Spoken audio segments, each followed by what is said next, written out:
디모데후서 3장 16절에 모든 성경은 하나님의 감동으로 된 것으로 라고 되어 있습니다. 이 감동이라는 이게 이 그릭 헬라어로 하면 테오 앞에 세 글자 그것은 하나님이라는 뜻이고, 여기 이 파이부터 이제 프뉴토스라고 하는 것은 이 호흡이라는 뜻입니다. 호흡. 근데 이 호흡이라는 그것이 바람, 그 성령 똑같아요. 루아흐입니다. 히브리어만으로. 이 루아흐가 푸뉴마입니다. 헬라어로. 그러니까 동일한 언어예요. 그러니까 호흡. 그래서 왜 이 요한복음 3장에 보면은 이 거듭난다는 얘기하면서 바람이 어디로 부는지 너희들은 알지 못하냐 이죠. 그 바람 자체가 푸뉴마입니다. 똑같은 말이에요. 그 다음에 창세기 1장 2절에 수면 위로 하나님의 신이 수면으로 위로 운행하시니 할 때 그 신이 루아흐입니다. 그러니까 똑같은 단어예요. 똑같은 단어. 이 똑같은 단어를 쓰는 것이 굉장히 그 의미가 굉장히 깊어요. 그래서 하나님이 역사하시는 성령의 역사는 인간은 알 수 없다는 얘기죠. 그런데 인간은 어떻게 아냐면 그 결과 가지고 알죠. 그것이 갈라디아서에 나와 있는 성령의 9가지라는 거죠. 그러니까 인간은 알 수 없어요. 성령이 어떻게 임했는지 모릅니다. 그러나 그 사람이 변화된 것을 보고, 그 사람이 어떤 그 성령의 열매를 가진 것을 보고, 아, 이 사람은 성령의 사람이구나, 성령의 역사를 나타났다라고 알 수 있는 것이죠. 그것을 지금 이렇게 말합니다. 하나님의 감동으로 된 것으로. 이 얘기는 뭐예요? 이 호흡이니까 하나님의 입으로부터 나오는 모든 말씀, 이거하고 바로 연결이 됩니다. 그냥 입으로 나온다는 그 말씀이 그냥 쉽게 나온 얘기가 아니에요. 하나님의 입에서 나온 게 뭡니까? 호흡이죠. 성령이죠. 그래서 왜 저기 부활하신 주님이 두려워 떠는 제자들에게 오셔서 주신 게 첫 설명이 샬롬, 평강을 주시고, 그 다음에 뭐예요? 성령을 주시잖아요. 그 입에서 성령이 나와. 이게 그냥 하시는 게 아니에요. 그러니까 구약에 나와 있는 모든 것을 예수님이 하나하나 전부 다 행하시면서 하나님의 역사를 지금 증거하는 겁니다.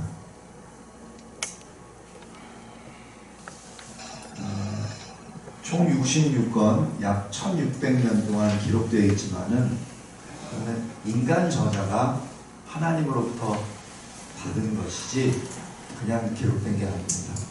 지금 제가 이제 다 성경 제가 하고 난 다음에 이제 역대기를 지금 다시 이렇게 하고 있는데, 역대기의 초점은 하나님이에요. 주제는 왜 우리가 바벨론에 70년 동안 끌려갔는가. 그걸 계속 이제 교훈을 줍니다. 사무엘부터 이 열왕기까지는 그냥 어떤 사실 위주로 쭉 기록을 해요. 그것도 마찬가지 성령의 감동이지만, 그러나 역대기에서는 왜 너희들이 바벨론 포로를 끌려갔느냐, 거기에 초점을 두면서 하나님의 관점에서 이것 때문에 바벨론에 간 거야, 이것 때문에 바벨론에 간 거야. 선한 왕이 있었지, 그러나 나중에는 이런 죄를 범했지, 그래서 간 거야. 그래서 간 거야. 그걸 말씀합니다. 여기서 성경은 왜 기록되었는가? 제가 이 것을 꼭 짚고 넘어가고 싶어요. 성경 해석학을 제가 배울 때 아쉬웠던 점이 이거가 부각이 안 됐어요. 그냥 성경 해석을 어떻게 하느냐? 저기 히브리어서부터 헬라어, 창세기부터 요한계시록까지 같은 표현들 연결을 쭉 해봐라. 그러면 이 고리가 연결돼서 연결이 된다. 그리고 단어 뜻만 연결하면 안 되고 거기 안에 있는 내용, 컨텍스트를 봐라. 그래서 쭉 연결해서 창세기부터 요한계시록까지 연결되는 컨텍스트를 잡아서 그것을 도출해내면은 그것이 올바른 성경 해석이다. 그리고 그 성경 해석을 바탕으로 설교문을 작성해라. 그게 제가 배운 거 다예요. 그래서 실제 이제 성경 해석학을 하려면은 이 히브리어가 헬라어를 다 통과를 해야 됩니다. 그거 안 하면 이걸 공부를 못 하게 돼 있어요. 그래서 열심히 하긴 했거든. 근데 그 핵심이 빠졌어요. 그게 바로 이거예요. 성경 해석을 잘했어. 그런데 성경에 기록된 목적이 뭐냐는 얘기지. 목적이 빠져버린 상태에서 성경을 해석하게 되면은 그 성경이 참 이상한 책이 되버려요. 어떤 책이 되냐면 백과사전이 돼요. 아주 냉랭한 백과사전이 되고, 어떤 또 책이 되버리냐면 내 호기심을 풀어주는 책이 되버려요. 그리고 무슨 역사책처럼 되버리고, 그러니까 무슨 뭐 비평할 때 무슨 비평 하잖아요. 그게 왜 그러냐면은 성경이 기록된 목적을 상실해 버리고 그냥 그 책 안으로 그냥 빠져들어가 버린 거예요. 이게 이 원 저자의 의도를 생각하지 않고 그냥 자기가 거기에 그냥 현학적인 아니면 탐구심에 젖어가지고 그냥 자기가 원하는 대로 막 파버린다고요. 그러면 안 됩니다. 제가 웨스트민스터에 있을 때 어느 젊은 친구가 거기서 PHM에서 PhD로 가는 게 어려워요. 왜냐하면 이 PhD는 한 나라별로 한 명, 많아야 두 명까지도 안 돼요. 특히 한국 학생들이 많기 때문에 각 나라별로 한 명씩 한다 하더라도 한국 학생들에게는 비율이 되게 센 거야. 중국에서는 없잖아. 중국에서는 막 끌어당기거든. 한국 학생은 집합이 많어. 그 중에서 하나를 하거든. 사실 어려워요. 근데 어느 친구가 저한테 PhD 과정 들어가게 됐다고 저보고 돌아오지 못할 강을 건넜습니다. 그게 뭐냐면은 성경은 하나님의 말씀이라는 것을 부정하면서 PhD를 얻는 겁니다.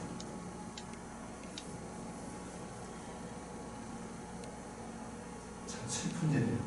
제가 한마디만 물어봤어요. PhD 하니까 뭐 할 거요? 아무 얘기 안 하는 거예요. 제가 그 이후로 얼굴도 기억도 안 나고 이름도 기억도 안 납니다. 별로 기억하고 싶지도 않고 아마 정상 코스라면 어디서 교수하고 있겠죠. 웨스트민스터에서 PhD. 이게 굉장히 무서운 일이에요. 신학을 암만 많이 해도 신앙을 잃어버리는 그런 꽝이에요. 이 꽝이 아니라 차라리 안 하는 것만 맞죠.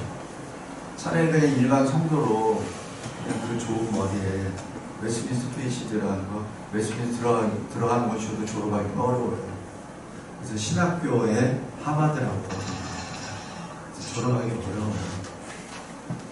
근데 그 좋은 머리로 하나님 말씀을 떠난다면 그건 어디다 써요? 성경이 왜 기록되어 있는가 그것을 정확하게 짚고 넘어가야 됩니다. 그래서 이 첫 번째 성경이 기록된 목적은 믿음을 통한 영생입니다. 그러니까 이 주제가 빠지면 의미가 없어요. 그러니까 성경 해석을 할 때 이런 그 결론이 안 나온 상태에서 성경을 해석하잖아요. 그럼 뺨을 빨리 때리고 가슴을 딱 때리고 그 자리에서 벌떡 일어나서 다시 한번 주의를 환경하고 환기시키고 그 다음에 다시 들어가야 됩니다. 자칫 잘못하면 빠지다 보면은 자기 오류에 빠져버립니다. 요한복음 20장 31절에 오직 이것을 기록하면 너희로 예수께서 하나님의 아들 그리스도이심을 믿게 하려 하며 또 너희로 믿고 그 이름을 힘입어 생명을 얻게 하려 합니다. 사실 이게 신학에 다 들어가 있어요. 다 들어가 있습니다. 대상 지금 누구에게 말하는 거예요? 나에게. 그러니까 이 수혜자가 누구예요? 나예요. 수혜자는 다른 사람이 아니라는 얘기입니다. 그 영생과 믿음의 수혜자는 나란 얘기입니다. 그래서 하나님이 기록하신 것은 나 때문에 기록하는 것이고, 기록한 목적은 예수를 믿으라고 기록한 것이고, 또 그 믿음으로 내가 영생을 얻게 하는 것이 기록된 목적입니다. 제가 창세기 1장 1절 전에 말씀드렸는데, 하나님이 왜 창세기 1장 1절을 기록하시나요? 제가 초대 질문을 드렸죠. 답이 이겁니다. 왜? 천지를 창조하신 하나님이 벌어지만도 못한 사람에게 왜 사람의 말로 기록하게 하셨냐고요.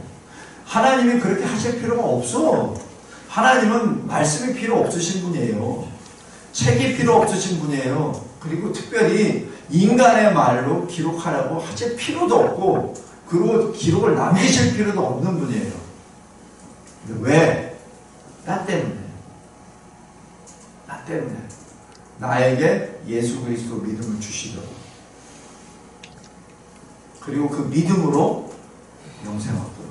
근데 영생 얻는 그것이 뭐냐면 예수 그리스도의 이름을 힘입어옵니다.